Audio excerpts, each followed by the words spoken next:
네, 여러분 안녕하세요. 이페스 코리아에서 보사 강의 담당하고 있는 안준호 관세사입니다. 오늘 저는 2022년도 보사 기출문제 해설 강의 시작하도록 하겠습니다. 이번 시간에는 제1과목 수출입 통관 절차고요. 같이 보면서 내용 정리해 보도록 할게요. 일단 전반적인 난이도는 그렇게 높지 않았다라고 생각이 들긴 하곤 하는데 평상시에 나오지 않았던 주제가 좀 나온 게 있어서 그 부분만 좀 피하면 나머지 부분들은 평이했다라고 볼 수 있겠습니다. 첫 번째 문제는 원산지 증명서 제출의 예외 대상 물품이라고 나와 있어요. 아무래도 1과목은 저희 관세법에서 나오는 게 워낙 많다 보니까 그거 위주로 정리했다면 충분히 정리가 가능한 부분이라고 생각이 드는데요. 첫 번째 문제가 원산지 증명서의 제출 생략이죠.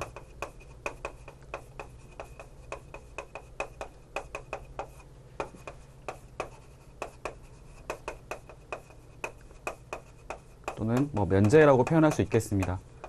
저희가 원칙적으로 그 특혜를 받는 물품들을 수입하는 경우에 원산지 증명서가 있으면은 수입 신고 시점에 저희가 관세 혜택을 받는 게 가능하잖아요. 그래서 그 경우에도 저희가 수입 신고 시점에 세관장에게 원산지 증명서를 제출할 것을 요구하게 되어 있는데, 다만 예외적으로 특정한 사유에 해당되는 것들은 그 제출을 생략할 수 있도록 하는 것들이 나와 있는 게 있는 거죠. 보통 나오는 것이 뭐냐면 세관장이 확인을 할 수 있는 것들, 그러니까 증명서 없이도 어떤 상표라든지 등등의 어떤 걸 통해서 원산지라고 하는 것을 확인할 수가 있다라든지, 아니면 이것이 상업적인 용도가 아닌 것들, 비상업적인 용도로 사용되는 물품들, 보통은 개인용 물품이라고 얘기할 수 있겠죠.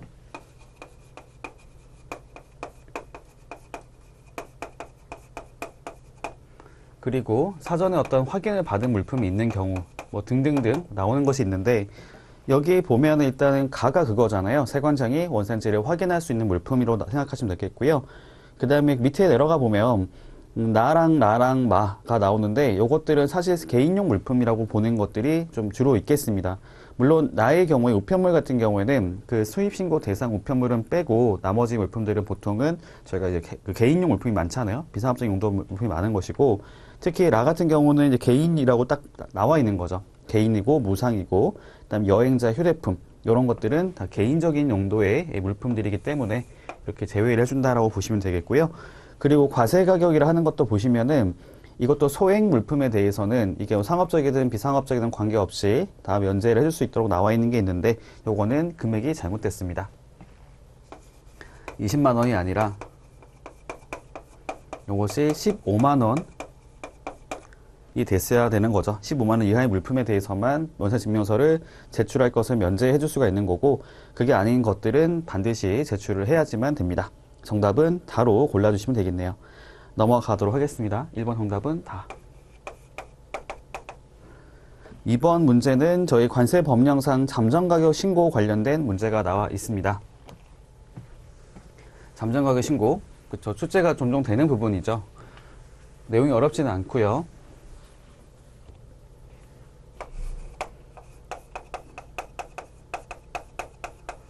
가격 신고라 하는 것은 저희가 원칙적으로는 수입 신고 시점에 수입 신고할 때 가격 신고를 하도록 하고 있습니다. 그리고 이 가격이라 하는 것들은 그거잖아요. 물품의 수입하는 물품의 거래 관련된 내용들, 그다음에 이 가격에 대한 것들을 어떻게 결정했는지를 그 내역들을 이렇게 신고하는 거라 보면 되는데, 이 가격 신고할 때 수입 물품의 가격이 확정되지 않은 형태로 나오는 것들이 있는 거죠. 등등 여러 가지가 있겠지만, 기본적으로 봤을 때는 대통령령으로 정하는 그런 케이스라고 쭉 나오는 것이 있는데, 거기 보다 보면은 1차 상품도 나오는 것이 있고요. 아니면은 저희 관세법상 가산 요소라고 하는 것들이 수입 신고 시점에 확정이 안 되는 형태로 가는 것도 있고, 등등등 나와 있는 것들이 있습니다. 거기 해당되는 것이 있을 경우에는 세관장에게 수입 신고 시점에 잠정적으로 가격 신고를 하게 되고, 그로부터 일정 기간이 경과하기 전까지 확정 가격 신고를 하도록 규정하고 있는 거죠. 그리고 만약에 이거를 신고하지 않았다 그러면은 위반했을 때는 과태료 부과 처분을 받습니다. 이 과태료로 하는 것은 100만 원 이하라고 나와 있는 거고요. 실제로 저도 업무하면서 이런 경우가 좀 가끔씩 발생할 때가 있어요. 보통 이제 화주가 관리하는 것보다도 신고를 하고 있는 관사 측에서 이렇게 담당하는 게 많다 보니까 그런 것을 사전에 안내를 안 했다라고 하게 되면 그런 부분들을 이제 관세사 측에다가 이렇게 물게 하는 경우도 가끔씩 있어가지고 저도 이제 경험해 본 적이 있는데, 요거 같은 경우는 100만 원 이하 과태료 부과되는 것이 있는 거고, 이 기간이라 하는 것들은 이렇게 규정하고 있죠.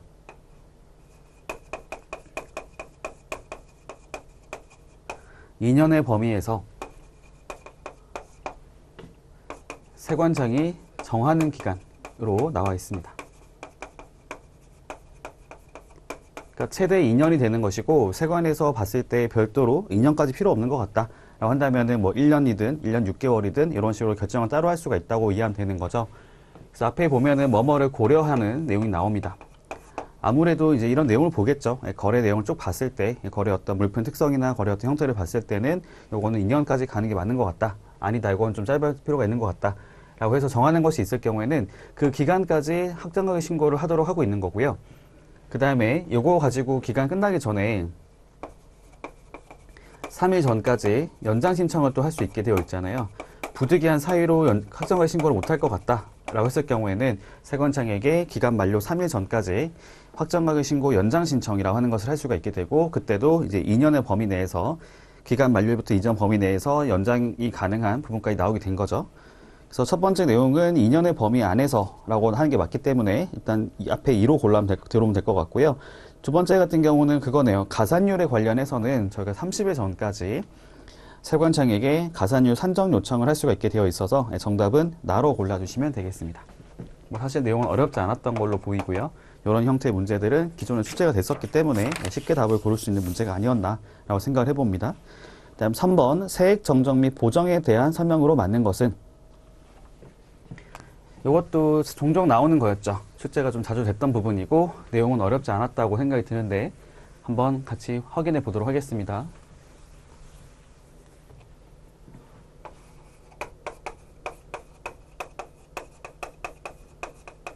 세액 정정 및 보정이라고 얘기했고요. 요걸 크게 구분해 보면 이렇게 나눠볼 수 있을 것 같아요. 일단은 납세 신고한 세액으로 한번 얘기해 보고요.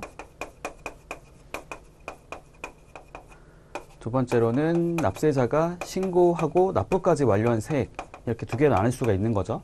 납세 신고 세액은 아직 납부하기 전 이렇게 얘기하면 될 것 같고요. 신고만 하고 아직까지 세금 납부는 안 한 상태, 요거는 납부를 하고 납부가 완료된 상태라고 얘기할 수 있겠습니다. 여기에 대해서도 저희가 주체에 따라서 납세 의무자하고 세관장으로 구분해서 얘기할 수가 있겠어요.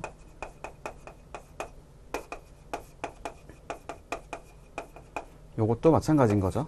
납세 의무자하고 세관장으로.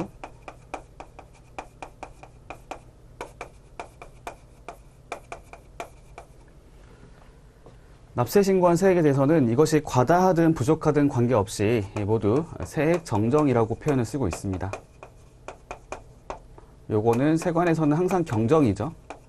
뭐 납세 신고 세액이든 신고 납부한 세액이든 모두 경정이라는 걸 통해 가지고 확정을 한다라고 보시면 되겠고요. 신고 납부 세액 같은 경우는 이것이 좀 달라지는 게 있는 거죠.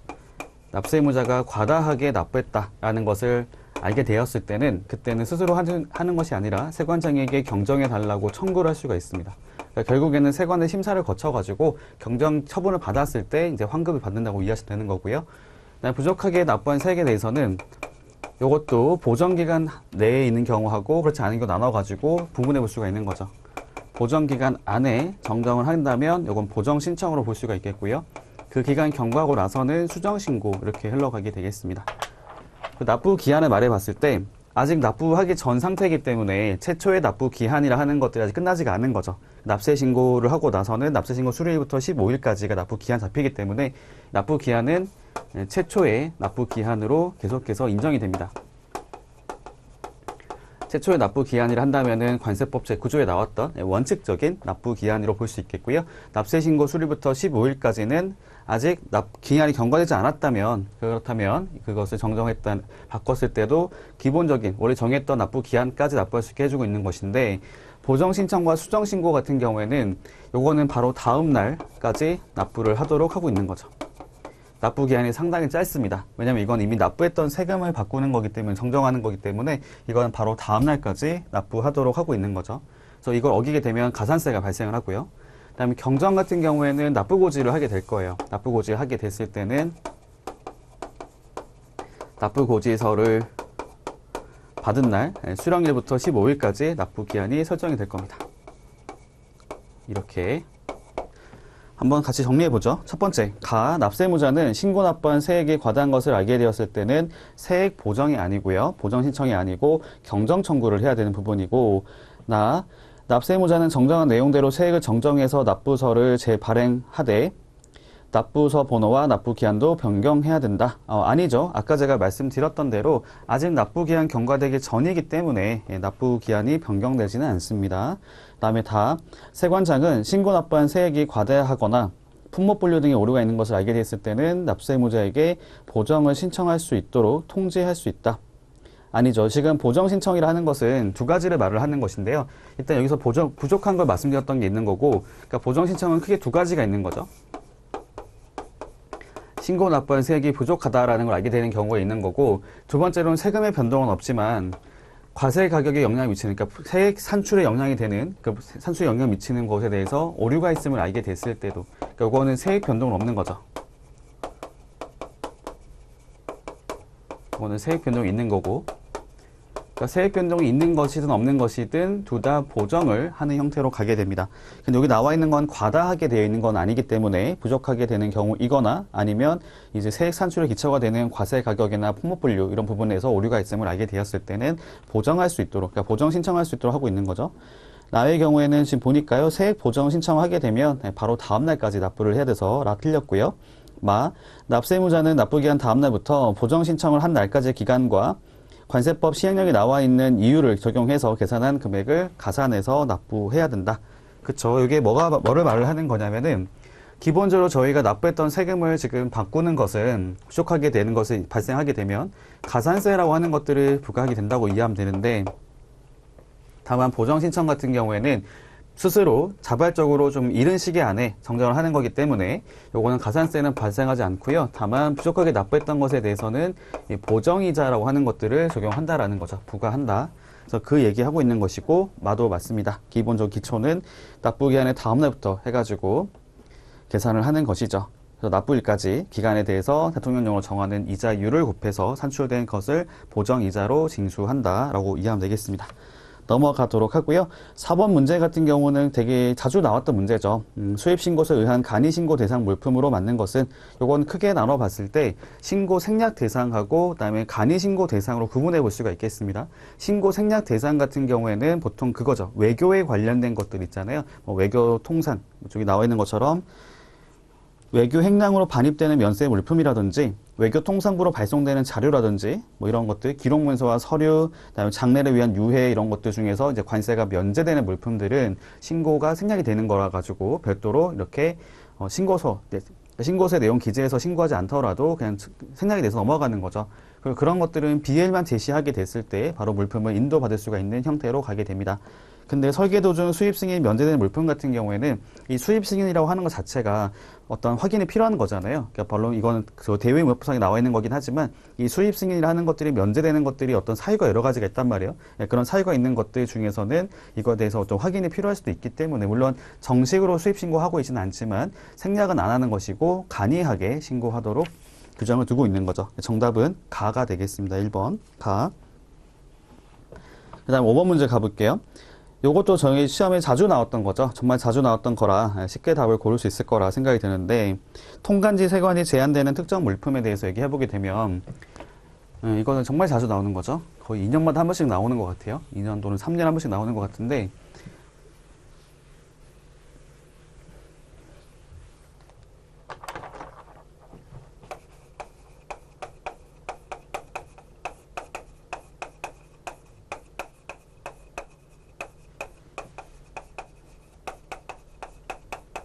통간지 세관이 제한되는 물품 같은 경우는 일단 여러 가지 좀 비슷한 것끼리 묶어서 얘기할 수 있을 것 같아요.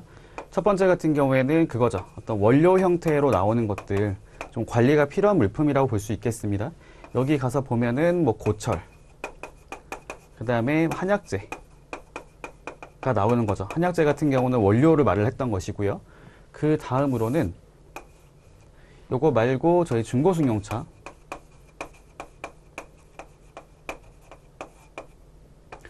다음에 1차 상품들이 나오죠. 1차 상품이라 그러면은 님 빼고 농하고 축산물, 그 다음에 수산물 이렇게 얘기할 수 있겠습니다. 농산물, 그 다음에 축산물, 그 다음에 수산물 관련해서 나오는 것들이 있는 거죠. 특히 수산물 같은 경우에는 활어가 나오는 게 있고요. 농산물 같은 경우에도 쌀이 나오는 게 있고, 축산물 같은 경우에도 고기류라고 하는 것들이 나오게 됩니다. 그리고 여기 쭉 보다 보면은 여기도 이제 그런 원석, 나오죠, 원석? 그런 형태 나오는 것도 있고, 여기 쭉 보다 보면, 이것도 있겠네요. 사실 고철이라 하는 것들 다시 정리해보면, 이거 다시 바꿀게요. 이게 고철로 가는 게 아니라, 비슷한 것끼리 묶어보게 되면, 여기는 고철이 아니고, 아까 말했던 이제 원석 형태로 가는 게 나올 거고요. 여기는 이제 그거, 관세에 관련 감시가 필요한 것들, 두 가지가 나오게 되죠. 해체용 선박하고, 그 다음에 고철, 이렇게 얘기해 볼 수 있겠습니다. 그쵸. 사실 고철 같은 경우에는 이 고철만 들어오는 것이 아니라 고철과 이제 다른 물품이 같이 혼합이 되어 있을 때, 같이 있을 때, 그거를 분리하는 작업도 필요하게 되잖아요. 고철화 작업이라 부르는 것도 필요할 수 있어가지고, 이런 것들을 확인할 용도가 있다고 보시면 되고, 해체용 선박 같은 경우에도 이게 지금 수명에 다한 선박을 이걸 가지고 이제 분해를 시킬 것인데, 이런 것들도 고철과 마찬가지로 이제 관세에 관련된 어떤 확인이 필요한 게 있기 때문에 라고 볼 수 있겠습니다. 이런 것들이 이제 대상이 되는 것들이고요. 여기 쭉 보다 보면 이제 활어 같은 경우는 주의할 게 있는 거죠. 관상용과 양식용은 포함하는 게 아니라 제외를 하고 있기 때문에 이 부분은 4번이 정답으로 볼 수 있겠습니다. 라가 정답이 되는 걸 볼 수 있겠습니다. 넘어가도록 하고요. 옆에 가보면 6번에 수입신고 전에 물품 반출에 대한 설명을 틀린 것을 고르세요라고 하고 있습니다. 수입신고 전에 물품 반출은 저희가 수입신고 전 즉시반출 신고를 통해서 반출을 하고 나서 하게 되면 내구물품이 되는 것이고요. 그렇고 나서 즉시반 신고일부터 10일 안에 수입 신고를 해야 되고, 그다음에 10일부터 그러니까 신고하고 나서는 수입 신고일부터 15일까지 납부 기한으로 설정이 되는 거죠. 그래서 이거 즉시반출 신고를 한 자는 10일 안에 수입 신고를 해야 되는데 10일 안에 수입 신고를 하지 않게 됐을 경우는 이제 가산세가 발생되는 거고, 그다음에 그렇게 지정받았던 업체도 취소가 될 수 있는 거고요. 그다음에 그거 관련해서 이제 바로 납부 고지를 해가지고 납부를 하게끔 만드는 것이죠. 그래서 쭉 가보니까요. 지금 가는 맞고요. 나를 봤더니 관세 상당한 담보 제공하게 할 수 있죠. 왜냐면 아무래도 지금 세관 입장에서는 관세 채권 확보가 곤란해지는 상황이 발생한 거기 때문에 담보를 제공하도록 요구할 수가 있고요.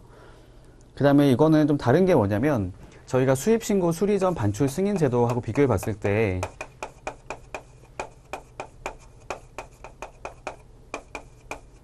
이건 둘 다 공통점이 뭐냐면은 수입신고 수리되기 전에 물건을 반출하는 거죠. 물론 수입신고 전에 하는 것도 있지만 이거 같은 경우에는 사실상 어떤 업체의 제한이 있는 건 아닌 거거든요. 업체라든지 그 물품에 대한 제한을 하기보다도 다르게 말을 하면 지정을 하는 건 아닌 거고요. 아까 봤던 수입신고 전에 반출하는 것들은 사전에 이렇게 세관장이 지정한 업체와 지정된 물품에 대해서만 한정해서 적용하는 것이죠. 그 요건이라 하는 것이 두 가지가 나오잖아요. 최근 3년 동안에 수출입 실적이 있는 제조업체이거나 또는 외국인 투자업체가 나오는 것이 있는 거고, 그런 자들이 수입하는 이제 시설재라고 하는 것들. 그렇죠. 시설재 또는 원부자재라고 하는 게 적용되는 거고, 그런 것들 중에서도 세관장 확인을 하는 데 있어가지고 지장이 없는 것들만 세관장이 인정할 수 있게 하고 있습니다. 정답은 다가 되는 거죠. 여기 2년이 아니라 최근 3년 동안이 돼야 되는 거기 때문에 틀린 것으로 볼 수 있겠고요. 라랑 마는 다 맞는 것이고, 특히 이제 마의 경우에는 가산세를 징수할 때 그게 기준이 뭐냐면 관세의 20%라는 거죠. 제세가 아니라는 거 잘 보실 필요가 있겠습니다. 넘어가도록 하고요. 7번 문제는 조정관세, 할당관세, 부과 관련된 문제입니다. 사실 저희 시험에서 그 세율 관련된 문제가 자주 나오진 않잖아요. 잘 안 나오긴 하는데 이번에 이렇게 나온 게 했죠. 사실 내용 자체는 그렇게 어려운 건 아니었습니다. 조정관세 같은 경우는 이제 첫 번째 A는 100이 되는 거죠. 100분의 100에서 기본세율을 빼고 다시 기본세율을 더한 유례 범위에서 관세를 징수할 수 있다. 세율을 부과할 수 있다라고 나온 게 있는 거고, 그 다음에 두 번째 할당관세 같은 경우에는 인상이나 둘 다 가능한데요. 요거는 40% 범위 내에서 할 수 있게 되어 있는 것이고, 다만 저희가 그 어떤 특정 물품을 수입을 억제하기 위해서 높게 관세를 부과하게 됐을 경우에는 그 중에서도 농림축수산물 같은 경우에는 그거를 이제 40%가 아니라 더 이상, 그 이상만큼 더 추가적으로 관세를 부과 징수할 수 있다라는 걸로 정리가 가능하겠네요. 정답은 나가 되겠습니다. 그리고 조정관세 같은 경우에 100분의 100에서 기본세율을 빼고 다시 더한다고 하는 것들은 다시 정리해 보면은 100%의 범위 내에서 관세를 추가로 부과할 수 있다, 높게 부과할 수 있다라고 보시면 되겠습니다. 넘어가도록 하고요. 다음 8번 문제 같은 경우에는 용어의 설명이라고 하는 게 나와 있습니다. 사실 이런 것들은 되게 무난한 문제라 볼 수 있겠고요. 용어의 정의라고 하는 것들이 있는데 저희 시험에 자주 나오는 게 그거잖아요. 환적이랑 외국 물품 이렇게 많이 나오죠. 가해에 가서 봤더니요. 지금 외국 물품에 대한 얘기를 하고 있습니다. 잠깐 간략하게 정리해 보면은 일단 포인트가 몇 가지가 있죠.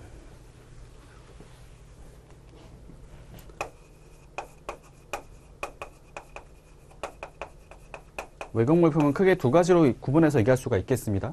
첫 번째로는 외국에서 국내로 도착한 물건인 거죠. 두 번째로는 국내에서 외국으로 나가는 물품이 되는 것인데, 요거 같은 경우에는 이제 기본적으로 외국에서 국내에 도착하는 물품으로서 추가적으로 요구하는 게 뭐냐면 수입신고 수리 전 상태, 수입 통관 완료되기 전 상태라고 말을 쓰고요. 요거 같은 경우는 이제 공해가 나오죠. 공해상에서 외국 선박 등이 채집하거나 포획한 수산물이 있다고 했을 때 그것도 수입신고 수리 전이라면 그때는 외국 물품으로 본다라고 나와 있습니다. 그렇죠. 공해라고 하는 것들은 공공의 바다를 말을 하는 것이고, 다르게 말을 하면 주인이 없다라고 얘기하는 것이죠. 그렇기 때문에 먼저 가져가는 사람이 임자라고 생각하시면 되겠고요. 그때는 그 선박의 국적을 고려해가지고 물품의 성격을 결정하게 됩니다. 그래서 여기 보니까요, 우리나라의 선박 등이 공해에서 채집 포획한 거기 때문에 그거는 공해라고 하는 건 주인 없다 말씀드렸잖아요. 이렇게 선박 국적이 우리나라이기 때문에 내국 물품이 되는 거죠. 가는 잘못됐고요. 나의 경우에 수출신고 수리된 물품, 요거 말했던 거죠. 국내에서 나가는 물품들도 수출신고하기 전까지는 내국 물품 상태였지만 수출신고 수리가 됐을 때는 외국 물품 상태로 바뀐다라고 보시면 되겠죠. 그래서 나도 잘못됐고요. 통관이라 하는 것은 관세법에 따른 절차를 이행해서 수출, 수입, 반송하는 것을 말을 하는 것인데, 여기에 환적하는 것은 통관의 범위에 들어가지 않습니다. 그다음에 이 환적이라 하는 것이 가장 출제가 많이 됐던 것이죠. 환적이라 하는 거하고 복합 환적이 나오는 게 있는데요. 제가 간단하게 정리를 하고 가도록 하겠습니다. 이 환적이라 하는 것들은 일단 기본적인 생각이 뭐냐면은 우리나라를 거쳐서 경유해서 간다라고 이해하시면 되는 거고요. 그래서 지금 상태가 뭐냐면은 우리나라에 지금 들어왔다가 입국 또는 입항을 했다가 다시 나간다고 이해하시면 되죠. 출국 또는 출항하는 경우라고 보시면 되겠고요. 그 다음에 요거에 대해서 말을 할 때 환적이라 하는 것은 옮겨 실는 것을 말을 하는 거죠. 물건을 옮겨 실는 것이다. 어떤 하나의 운송 수단에서 그 물품을 내린 다음에 요거는 양하하고 다시 재선적이 되는 거죠. 또는 양육이란 표현도 같은 말이고요.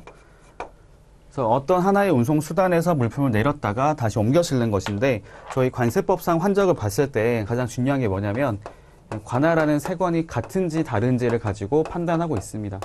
그래서 환적은 세관이 같다는 거죠. 물품 소재지를 관할하는 세관이 동일하다라고 말을 하는 것이고, 복합 환적은 서로 다른 세관이다, 다른 관할이다라고 말을 하는 거기 때문에 그렇게 하려면 물품을 다른 곳으로 옮기는 게 필요할 수가 있는 거겠죠. 운송을 해서 입국하는 또는 입항하는 그 곳을 관할하는 세관하고 출국 또는 출항하는 곳을 관할하는 세관이 서로 달랐을 때 저희가 복합 환적이라고 정의하고 있습니다.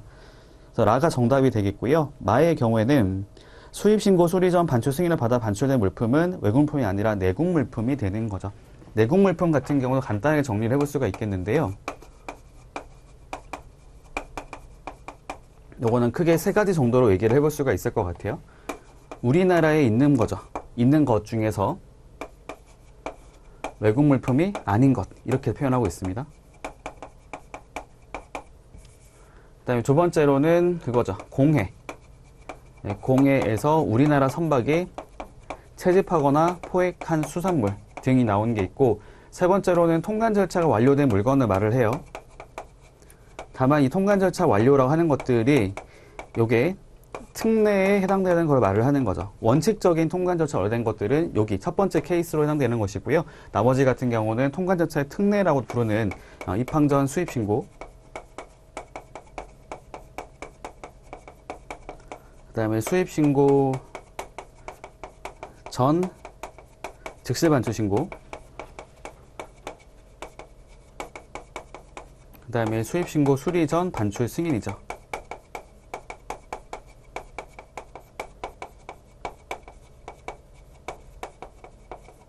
이렇게 나오는 것인데 중요한 포인트가 있습니다. 신고했다고 해서 끝나는 게 아니고요. 요거 중에서 이거 하고 나서 수리가 됐을 때가 되는 거고, 얘도 신고한 후에 반출까지 완료됐을 때, 얘도 반출까지 완료됐을 때 물품의 성격이 달라지게 됩니다. 이게 지금 반출까지 완료된 거기 때문에 요거는 내국 물품에 해당되는 게 맞는 거죠. 정답은 라가 맞고요. 나머지 모두 잘못됐습니다. 넘어가도록 하고요. 9번 문제 같은 경우는 저희 그거네요. 통관 파트 내에서도 지식재산권에 대한 얘기를 하고 있습니다. 저희 관세법 235조 1항에 가서 보면은 우리나라 그러니까 관세법에 따라서 보호가 되는 지식재산권의 범위가 나와 있는 것이 있는 거죠. 간단하게 얘기해 보도록 하겠습니다. 여기 지재권 같은 경우에는 크게 두 가지로 얘기를 해볼 수가 있거든요. 산업재산권이라 부르는 거하고 저작권으로 나눠볼 수 있습니다. 이 두 개의 차이가 뭐냐면 산업재산권이라 하는 것은 반드시 행정 절차가 수반되어야 한다는 거죠. 그렇기 때문에 저희가 설정 등록 또는 등록이라고 하는 것들을 요구하는 것이 있는 거고, 저작권은 그런 절차가 없이도 그 자체만으로도 권리를 보장받는 걸 말합니다. 여기 그냥 쭉 여러 개 나오잖아요. 여기 보면 특허권도 나오고 상표권도 나오고 뭐 쭉쭉쭉 나오는데, 여기 보면은 그 중에서 빠지는 게 실용신안권은 포함되지 않는다라는 거죠. 사실 실용신안권은 특허권과 되게 유사하다고 볼 수가 있어요. 특허라고 하는 것은 완전히 새로운 것을 개발하는 걸 말을 하는 것이고, 실용신안권이라 하는 것은 원래 있던 거지만 보다 실용적으로 이렇게 바꾸는 거 있잖아요. 그런 걸 말을 하는 거라 성격이 유사하긴 하지만 좀 다르죠. 어쨌든 실용신안권은 저희 관세법에서 보호 대상으로 지정을 안 하고 있어가지고 정답은 라로 골라주시면 되겠습니다. 넘어갈게요. 그 다음 10번 문제 같은 경우는 신고지연 가산세죠. 신고지연 가산세 같은 경우에는 올 취지가 그거잖아요. 입항지 쪽에 있는, 그러니까 관세청이 정하는, 그러니까 보세화물 관리에 관한 곳이 별표 1에 있는 거 있잖아요. 거기 가 보면 이렇게 어떤 특정된 장소들, 보통 거기가 입항지죠, 입항지. 여기 입항지에 물건이 계속 오랫동안 있으면, 적체 있으면은 다른 물건들이 들어오고 나갈 수가 없기 때문에 그런 것들을 방지하기 위해서 이런 것들을 일정 반입일부터 또는 장치일부터 30일이라고 하는 일정 기간이 경과할 때까지 그 물건을 반송하거나 수입하지 않았을 때는 그거에 대해서는 가산세를 부과하는 게 나오는 것이 있는 거고, 가산세라고 하는 것들은 저희가 관세가 아니라 과세 가격을 가지고 한다는 거죠. 왜냐하면 이것이 반송 신고도 포함이 되어 있는 거기 때문에 반드시 수입을 말하는 건 아닌 거고, 수입을 하든 반송을 하든 어쨌든 그 물건을 빼라는 의미가 있는 거기 때문에요. 이것이 수입하는 물품이 아닐 수도 있어서 관세라고 하는 것들을 갖고 하는 것이 아니라 과세 가격, 경과된 날짜를 보고 과세 가격의 2% 범위 내에서 경과된 날짜에 맞춰서 이렇게 징수하는 것이 나오는 게 있었습니다. 2580 이렇게 나온 게 있었던 거죠. 가의 경우에는 지금 보면요, 60일이 아니라 30일이고요. 그 다음에 나의 경우는 관세가 아니고 과세 가격의 2%가 되는 거고, 그 다음에 다 신고지연 가산세는 금액 한도가 있습니다. 500만 원을 한도로 하고 있어가지고 다가 정답이 되겠고요. 라의 경우에는 그러니까 기간이 경과된 후에 이걸 다른 곳으로 옮기려고 하는 겁니다. 다만 그거 옮기려는 과정 자체가 수입 신고를 하는 것도 아니고 반송 신고하는 것도 아니고 그냥 보세 운송 신고해서 다른 곳으로 가겠다라고 했을 때는 어쨌든 반출을 하는 건 맞으니까요. 보세 운송 신고를 하는 때까지 해서 경과된 날짜를 계산을 하는 것이고, 그 다음에 이거에 대한 가산세 징수는 나중에 수입 신고할 때 그때 함께 부과하고 징수하는 거죠. 라의 경우에는 보세운송 신고하는 때 징수하는 것이 아니기 때문에 잘못됐다고 얘기할 수 있겠고요. 마의 경우에는 아까 얘기했던 것처럼 이 목적 자체가 신속한 유통이 기요하다고 기요란 말이 참 어렵긴 한데요. 신속한 유통이 필요하다. 왜냐하면 거기에 오래 머물러 있으면 다른 물건이 들어오지 못하기 때문에 보다 빠르게 회전되는 것을 요구하고 있다고 보시면 되겠고요.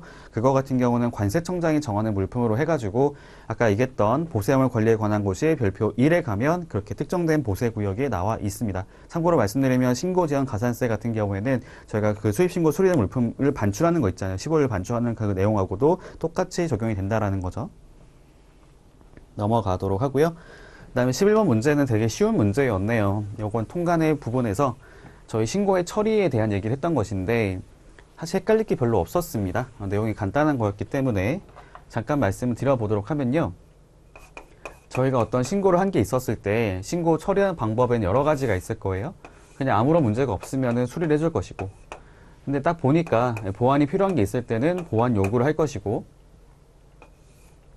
그거에 대해서 신고했던 사람이 신고인이 스스로 치하 요청을 할 수도 있는 거고, 아니면 세관에서 각하 처리를 할 수도 있는 거고, 아니면 이거 말고 취소를 하는 형태로 갈 수도 있어요. 이게 좀 다른 거죠. 수리를 하는 것들은 이상이 없다라는 거죠.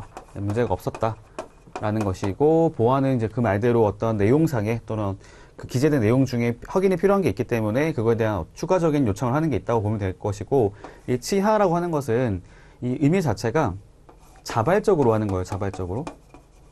그리고 각하 같은 경우에는 강제로 하는 거죠. 타발적으로. 취소도 마찬가지입니다. 그러니까 세관에서 하는 건 각하랑 취소죠. 보안도 요구할 수 있는 거긴 하지만, 이 치하라고 하는 것은 포인트가 뭐냐면 정당한 사유가 있을 때 하는 겁니다. 무조건 내가 하고 싶다고 하는 것이 아니고 정당한 사유가 있을 때 그것이 인정이 되면 세관장이 승인을 했을 때만 치하할 수 있죠. 다만 제한량이 뭐냐면 이 치하를 하는 것에 관련해서는 외국 물품은 제한된다라고 하는 게 있습니다. 그러니까 수입신고 수리가 된 물품인데요. 그러니까 외국 물품이 반출된 경우, 장치 장소에서 반출된 경우는 제외라고 돼 있죠. 인정하지 않습니다. 왜냐하면 물건을 수입한 게 있는데 수입신고 수리가 됐는데 보세구역에서 반출이 됐어요. 그럼 일단 수입이 된 거잖아요. 근데 그 물건에 대해서 치하하게 됐을 경우에는 이미 물건이 국내에 들어와 있는 상태이기 때문에 이거는 밀수입이라는 것이 발생할 수가 있는 거죠. 그렇기 때문에 이미 수입신고 수리가 된 물건이 요거를 그 해당 보세구역을, 그러니까 해당 장치 장소를 벗어나게 됐을 경우에, 반출하게 됐을 경우에는 그때는 그것을 인정하지 않습니다. 그리고 각하 같은 경우에는 그 사유가 크게 두 가지 정도로 얘기를 해볼 수가 있어요. 물론 고시상에 가서 보면 좀 더 나와 있긴 하지만 이 각하라고 하는 것들은 크게 봤을 때 부정한 방법으로 신고하는 경우 있죠. 그런 경우를 발견되면 세관에서 각하 처리를 할 수가 있는 부분인 거고, 그거 말고 이제 필요한 요건을 구비하지 않았을 때 이런 것들 구성이 되는 부분이고요. 당연히 고시로 가서 보면은 그런 것도 있죠. 입항 전 수입 신고를 했는데 근데 물건이 도착하지 않았다. 뭐 이런 것도 나오는 것도 있고요. 아무튼 정답을 골라보면 지금 내용 자체가 그렇잖아요. 요건을 갖추지 못했거나 아니면은 부정한 방법으로 신고한 거기 때문에 요거는 세관장이 각하 처리를 할 수 있는 거죠. 정답은 다로 골라주시면 되겠습니다. 그 다음에 12번 문제는 이사물품 면세에 관련된 문제가 나와 있고요. 관세법 96조에 나와 있는 여행자 휴대폰 및 이사물품 등의 면세는 저희 시험에 종종 나오는 것이기도 하고 저희 작년에 개정이 된 부분이 있기 때문에 아마 올해는 출제가 되지 않을까라고 생각을 하고 있어요. 참고로 말씀드리면 올해라고 하는 것은 2023년을 말을 하는 겁니다. 2023년 같은 경우는 출제가 될 수 있기 때문에 요거를 꼭 정리하실 필요가 있겠고요. 아마 출제가 된다고 한다면 면세 한도 관련해서 한번 나오지 않을까 싶어요. 원래 600달러였던 것이 800달러 바뀐 것이 있는 거고, 별도 면세 범위 같은 경우에도 저희 술 같은 경우에 올 한 병이었다가 두 병까지 늘어나게 된 거죠. 이런 부분들. 이사 물품이라 하는 것들은 그게 전제가 있습니다. 필요한 요건이 뭐냐면은 요게 그 1년 이상 또는 가족을 동반한 경우에는 6개월 이상 이게 거주했다는 것이 필요한 거죠. 그래서 만약에 우리나라 국민 같은 경우에는 원래 거주지 자체가 우리나라가 되는 거기 때문에 해외 나가서 1년 이상 거주했다는 사실이 필요한 거고요. 반대로 우리나라에 거주하지 않는 비거주자 같은 경우에는 우리나라에 들어와서 1년 이상 거주하겠다는 사실이 필요한 것이고, 거기에다가 이제 여러 가지 물품에 대한 추가적인 요건이 필요한 게 있는 거죠. 그 중에 하나가 뭐냐면 가정용으로 인정되는 물품들 같은 경우에는 저희 기간에 3개월 이렇게 말을 쓰는 게 있어가지고 지금 보면은 정답은 1년하고 3개월로 골라주시면 되겠습니다. 라로 골라주면 되겠네요. 넘어가겠습니다. 다음 13번 문제 같은 경우에는 세관장 확인 물품 및 확인 방법 지정 고시에 관련된 용어 정의와 확인 절차가 나와 있게 되는데, 이것도 사실 저희 시험에 잘 나오지는 않지만 한 문제씩은 출제가 되고 있는 거잖아요. 근데 이번에 참 쉬운 문제가 나왔어요. 일단 요건에 정의에 관련된 문제 내용을 보니까 다 맞는 내용들이고요. 다만 다에 가서 보시면은 요건 확인 기관의 장이 통관 시스템에 전송한 전자문서는 이를 사본으로 본다. 아닙니다. 이건 원본으로 인정을 하는 거죠. 왜냐하면 저희가 실제로 종이 문서로 주고받는 게 아닌 거잖아요. 이게 전자적인 방식으로 하는 것이다 보니까 사실 원본과 사본에 대한 개념이 없다고 이해하시면 되고요. 기본적으로 저희가 전자 방식으로 하는 것들은 다 원본으로 간주를 하는 거죠. 여러분들이 졸업증명서, 뭐 대학교 졸업증명서라든지 주민등록 등본 초본 떼는 거 보시면은 내가 지금 발급하는 게 원본이라고 생각할 수 있지만 계속해서 발급할 수 있잖아요. 그죠? 발급할 수 있기 때문에 그 자체가 매번 원본으로 인정을 한다고 보시면 되겠습니다. 지금 정답은 다가 되겠죠? 13번 정답은 다. 다음 14번 문제 같은 경우에는 이제 원산지 판정에 관련된 문제가 나와 있게 되는데, 사실 조금 얼핏 보면 어렵게 보일 수 있기는 한데요. 막상 좀 자세히 보니까 그렇게 어렵진 않았고 너무 쉽게 답을 고를 수 있는 문제였지 않았나 라고 생각을 합니다. 첫 번째 사례 같은 경우에는 이게 평판 아편 제품이 이제 한국산이 아니라 일본산이네요. 일본산인 것을 한국에 가져왔고요. 한국에 있는 보세 구역에서 절단 작업을 진행한 게 있었고 그 과정에서 부스러기가 발생했다고 합니다. 이 부스러기의 원산지가 어딥니까? 라고 얘기하는 것인데요.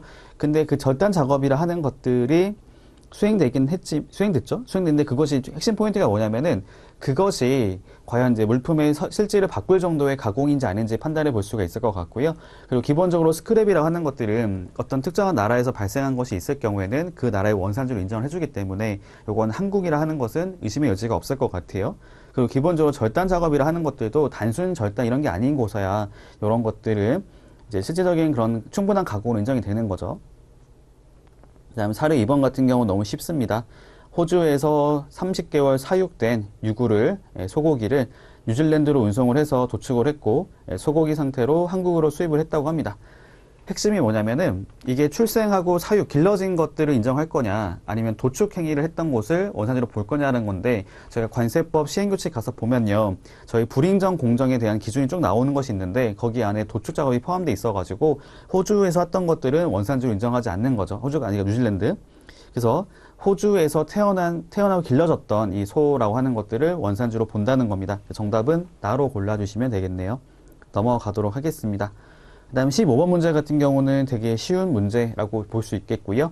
저희가 신고서 기재하는 내용들, 요거는 정확히 말씀드리면 관세법 241조 1항에 가서 보면은 거기서 신고하는 내용에 관련해서는 품명, 규격, 수량, 가격, 그 밖에 대통령령으로 정하는 사항들이 기재되어 있어야 한다고 나와 있는 게 있고, 그다음에 영으로 가서 보게 되면 여러 가지 뭐 상표라든지 원산지라든지 뭐 등등등 관련 정보들이 기재되어야 한다라고 나온 게 있는 거죠. 정답은 바로 골라주시면 되겠습니다.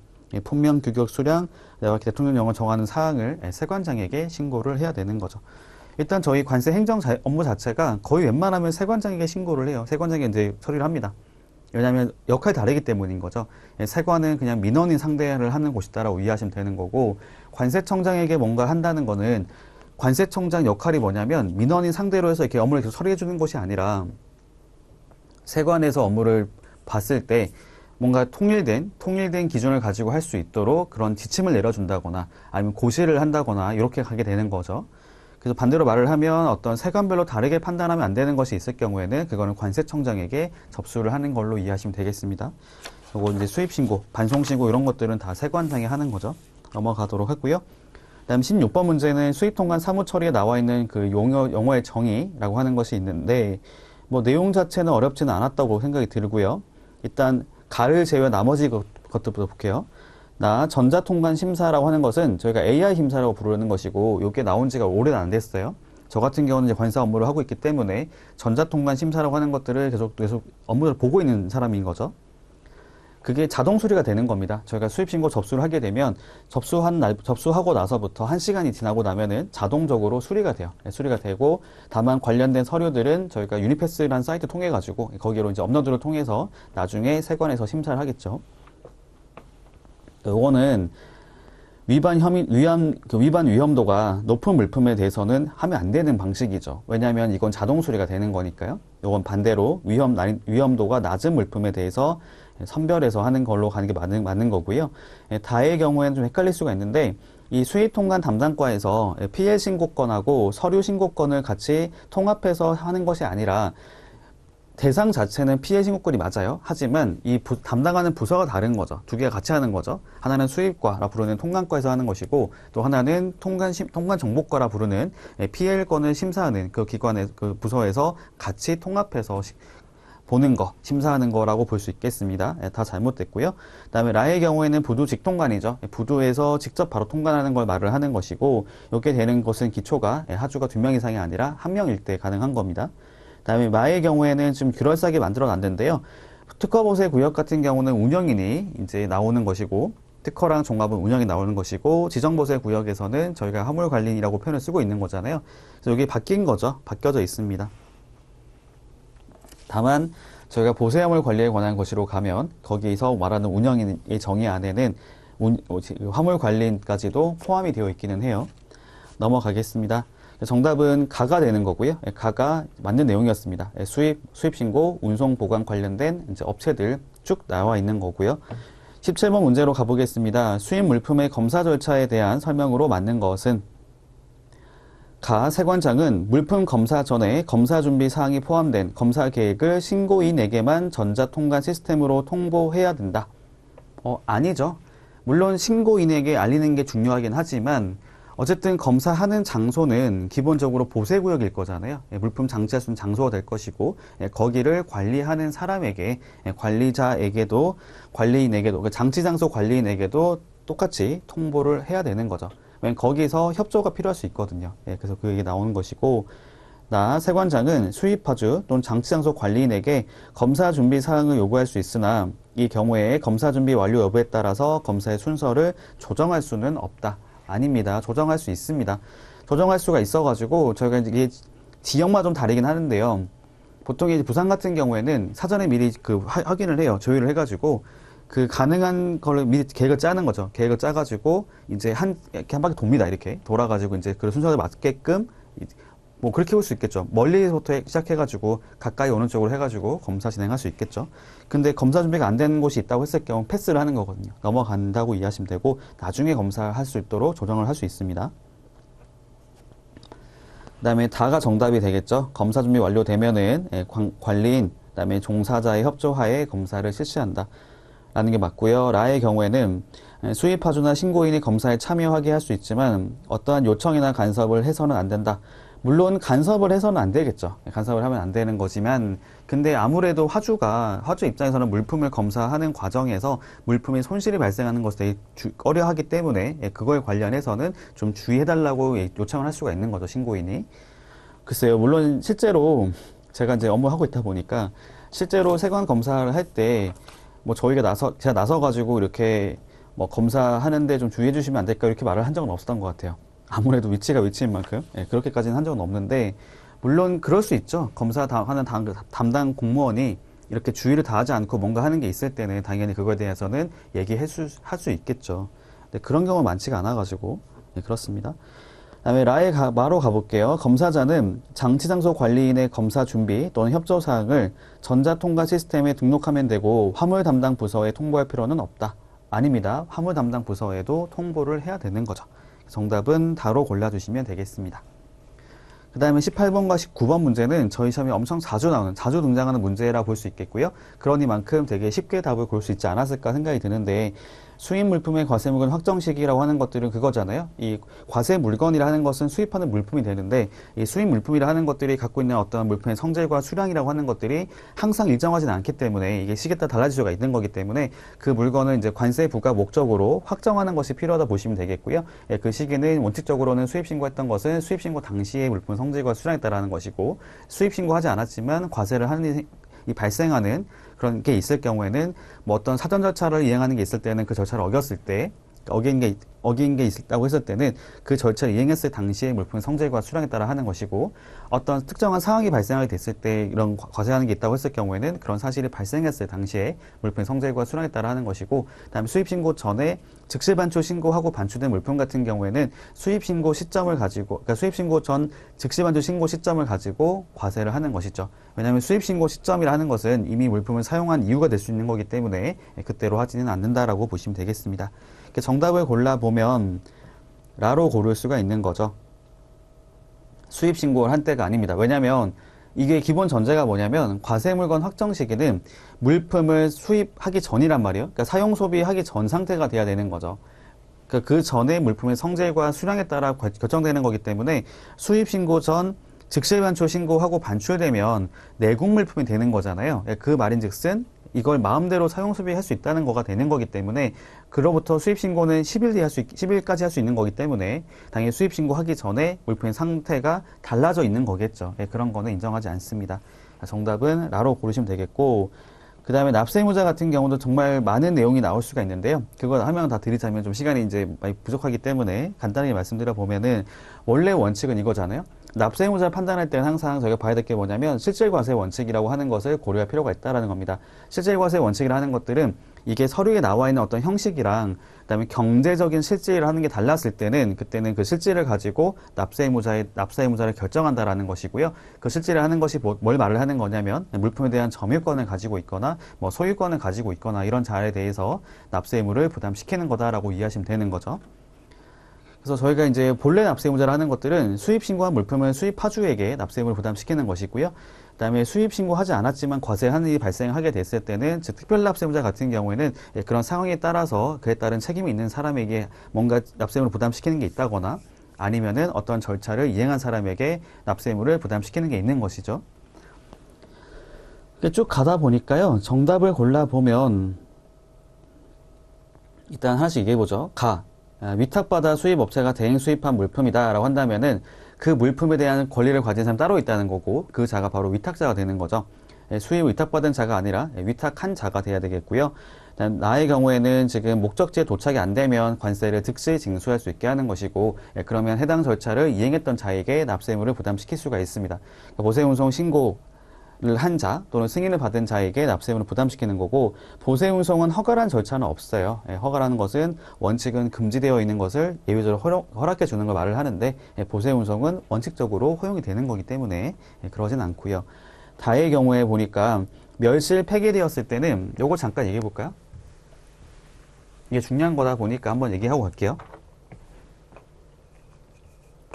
외국 물품, 보세구역에 장치한 외국 물품이 멸실되는 거나 폐기되는 경우하고 그다음에 도난 또는 분실이 발생하는 경우를 나눠볼 수가 있거든요. 이게 좀 달라요. 일단은 이렇게 구분해 볼 수가 있겠습니다. 저희가 보세구역 나눠봤을 때요. 지정보세구역하고 특허랑 종합으로 나눠지게 되잖아요. 지정보세구역의 관리 책임자가 누구냐라고 했을 때 화물관리인이 아니라 원칙은 화주 또는 반입자입니다. 그 물건의 주인 또는 그 물건을 해당 창고에 반입한 자가 되는 거고 이 반입자를 하는 것들은 저희가 운송인이라고 이해하면 되는 거죠. 선사, 항공사 또는 화물운송수선업자 이렇게 얘기할 수가 있는 거고요. 그 다음에 밑에 가보면 이렇게 사실 이자들이 관리하는 것이 어렵기 때문에 이 화주를 가름해서 이게 나오는 게 뭐냐면 바로 화물관리인이죠. 세관장이 화물관리인을 지정해서 보관에 대한 책임을 지도록 할 수 있습니다. 그리고 이게 지정이 안 되는 게 있을 경우에는 세관장이 직권으로 직접 할 수 있다고 나오는 게 있는 거고요. 어쨌든 원칙은 여기라는 거예요. 원칙. 특허랑 종합은 둘 다 그냥 운영인이 관리를 하고 있는 거죠. 근데 멸실 폐기와 도난 분실 차이가 뭐냐면은 이 멸실 폐기는 요렇게 말해봤을 때 화물 관리인은 그냥 물건을 받아서 관리한 사람인 거잖아요. 거기 안에서. 근데 이 멸실하거나 멸실되거나 폐기되는 게 있다고 했을 때 이거는 이 사람이 관리를 소홀히 한 것도 발생할 수 있긴 하겠지만 그것보다도 처음부터 여기 물건을 거기 반입한 자 또는 화주가 이 보관함에 있어가지고 어떤 필요한 충분한 어떤 장치를 하지 않았기 때문에 발생할 수도 있거든요. 예를 들면은 저 이런 거 있죠. 유제품 같은 거 있잖아요. 유제품 같은 경우에 어떻게 보관을 해야 되는지도 알려줘야 될 것이고 그 전에도 이미 양호한 상태로 있던 물건을 갖고 와야 되는 거잖아요. 근데 그렇지 않은 게 있다고 했을 경우에는 아무리 관리를 잘한다 하더라도 그 자체만으로도 이런 상황이 발생할 수 있다고 이해하시면 되는 거예요. 그렇기 때문에 여기 책임자, 납세의무자를 발해봤을 때 일단 특허랑 종합은 간단하죠. 둘 다 운영인입니다. 하지만 이 도난 분실은 이 사람밖에 책임이 없거든요. 그죠? 이 창고를 관리하는 사람이 관리를 소홀히 해서 발생한 거기 때문에 여기는 이제 화물 관리인이 나와 있는 반면에 여기는 화물 관리인 뿐만이 아니라 아까 얘기했던 이 사람까지 책임질 수 있는 거잖아요. 요거는 이제 보관인이라고 표현을 쓰고 있습니다. 이건 다른 점이죠. 아무튼 여기 보니까 지금 멸실 폐기됐을 때 수입파주가 책임지는 건 아닌 거죠. 이건 아까 얘기했던 대로 보관인. 물론 수입파주도 범주에 들어가긴 하겠죠. 하지만 이 모든 걸 포괄하는 보관이라는 표현을 쓰고 있다라는 것이고 라의 경우에는 수입신고 전에 양도했다면 그때는 양수한 자가 납세의무를 부담하는 거고요. 마가 정답이 되겠습니다. 넘어가도록 하고요. 20번 문제에 수입신고 수리 전 세액심사 대상 물품으로 틀린 것은 이것도 저희 시험에 종종 나왔던 거죠. 이건 크게 두 가지로 얘기할 수 있겠습니다. 관세 채권 확보가 곤란하다고 인정되는 물품이 있다거나 아니면은 수입신고 수리 이후에 심사하는 것이 적당하지 않다고 보는 물품들. 보통 농산물 나오는 거겠죠. 그리고 그 안에 보면 채권 확보 어렵다 보는 것은 혜택을 주는 게 나오는 게 있어요. 감면하고 분할 납부. 그 다음에 또 하나가 뭐냐면 그 납세자, 그러니까 신고인이, 그러니까 관세청장이 정하는 불성실 신고인이 수입하는 물품이라든지 아니면 체납을 하고 있는 중이라든지 나오는 게 있는데, 다만 체납 같은 경우에는 소액 체납은 제외가 되는 거죠. 그게 두 가지가 있습니다. 둘 중에 어느 하나만 되면 되거든요. 그게 금액 같은 경우에는 10만 원 미만으로 나와 있고, 그다음에 기간 같은 경우는 7일 이내로 이제 발생한 게 있을 경우에는 제외할 수 있다고 나와 있는 거죠. 제외한다고. 근데 다는 지금 잘못된 게 체납액이 15만 원이 나오잖아요. 10만 원 미만이기 때문에 잘못됐다라고 얘기할 수 있겠고요. 21번 문제 같은 경우는 너무 쉬운 문제지만 좀 자주 나왔던 문제인 거죠. 저희가 서류 보관할 때는 5년의 범위에서 하게 되는 것인데, 수입이랑 지재권 같은 경우에는 저희가 5년 동안 보관하게 되어 있는 것이고, 수출 반송은 3년, 그다음에 보세 화물 관련된 것들은 2년인 거죠. 적재 화물 목록에 관련된 자료들, 보세 화물 반출입에 관련된 자료들, 보세 운송에 관련된 자료들은 다 2년까지로 나와 있는 거고요. 정답을 골라보면 가가 되는 거죠. 나머지 나는 5년이고, 다도 2년, 나도 2년, 수출신고 필증은 3년이죠. 답을 쉽게 고를 수가 있겠습니다. 자, 그 다음 문제에 관세 징수권의 소멸시효 기산일자 나와 있는데요. 요건 되게 쉽게 얘기할 수 있습니다. 관세 징수권 소멸시효 기산일자는 납부 기한이 경과된 다음 날부터 기산되는 것이고, 그거는 금액을 가지고 5억 원 이상이 되는 것은 10년 동안, 그렇지 않은 것들은 5년 동안 관세를 징수할 수 있도록 해주고 있는 거죠. 그러니까 저희가 골라야 될 게 뭐냐면 납부 기한이 맞게 들어가 있는 거라고 보면 될 것 같습니다. 가의 경우에는 월별 납부이기 때문에, 월별 납부는 그 달의 말일까지 납부하는 것이기 때문에 월별 마지막 월 말이 지난 다음 날이 되는 거겠죠. 납부 기한이 경과한 날 아니고요. 일단은 뭐뭐 한 날에 다음 날에 없는 것 다 빼면 되고요.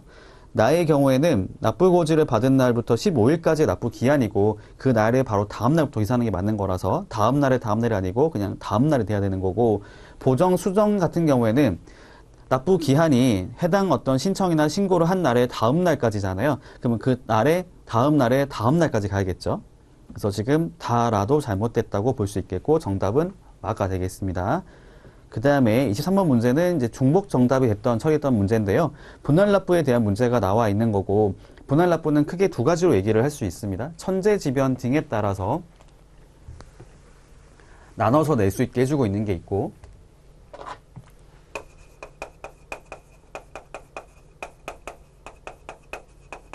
두 번째로는 특정 물품. 특정한 용도로 사용되는 물품은 수입할 때부터 이런 것들을 지원하기 위한 목적으로서 분할 납부를 할 수 있게 하고 있는 거죠. 요거는 1년의 범위가 되고, 얘는 5년의 범위가 됩니다. 그리고 얘는 지금 특정 물품은 특정 용도를 지금 사용하는 걸 말하기 때문에 얘네들은 사후 관리가 들어가게 되는 거죠. 사후 관리 기간 안에 다른 용도로 사용을 하거나 다른 용도로 사용할 자에게 양도한 게 있을 경우에는 그렇게 양도한 사람 또는 사용한 사람으로부터 관세를 즉시 징수하게 되어 있고, 그리고 분할 납부라고 하는 것 자체가 이게 세관 입장이 봤을 때는 지금 전액 징수하는 게 아니라 요거는 징수 유예가 되는 상태거든요. 나눠서 낼 수 있게 해주는 거다 보니까.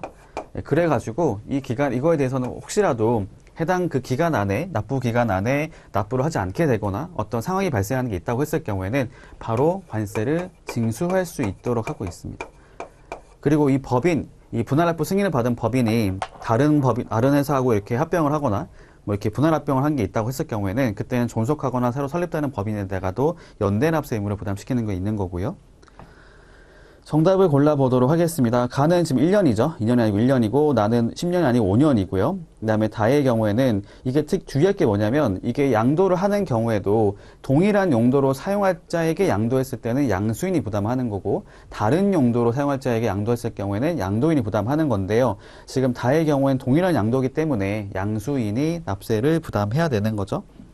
정답은 나랑 마입니다. 둘 다 정답이 되는 거고요. 넘어가도록 하겠습니다. 그 다음 24번 문제 같은 경우는 너무 쉬운 문제네요. 수출이 금지 물품이라 하는 것이고, 관세법에 나와 있는 것을 말하고 있습니다. 제가 이제 강의할 때는 헌, 정, 화 이렇게 부르는데요. 헐이라고 하는 것은 헌법 질서를 물란하게 하거나 공공의 안녕 질서, 풍속을 해치는 물품을 말을 하고 있는 것이고, 거기 들어가는 중에 하나가 뭐냐면은 그거죠. 뭐죠 그거? 성인용품 중에 하나인 거 있잖아요. 그런 것들도 거기에 이제 원래 포함이 됐다고 봤다가 그게 지금 판정 결과 소송에 갔더니 그렇지 않다고 봐가지고 통관이 되는 것들이 있는데 그런 것도 이제 거기 포함되는 거고, 그다음 정의라는 것은 정부의 기밀 누설을 하는 거 있죠. 첩보활동 사용되는 물품들이라고 하는 것을 수출이 금지되는 것이고, 화 같은 경우는 화폐인데 그것이 모조품, 위조품, 변조품 이렇게 가는 걸 말을 하는 거죠. 정답은 다가 되겠습니다. 나머지는 관세법상 금지 물품은 아닌데요. 다른 법에 따라서 수출입이 금지되어 있기는 한 거죠. 근데 라는 그렇지 않죠. 여기 화폐, 채권, 유가증권은 이것만으로 금지되는 건 아닌 거고요. 이것 중에서도 이제 위조된 것들, 모조된 것들, 이런 것들이 수출입이 금지되는 거였습니다.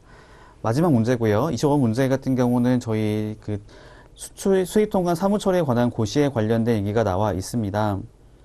지금 가의 경우에 보니까요. 지금 수입한 이후에 특정한 용도로 사용할 것을 세관장에 알리는 게 나와 있는데, 요거는 문서로 써야 되는 거죠. 말로 하는 게 아니고.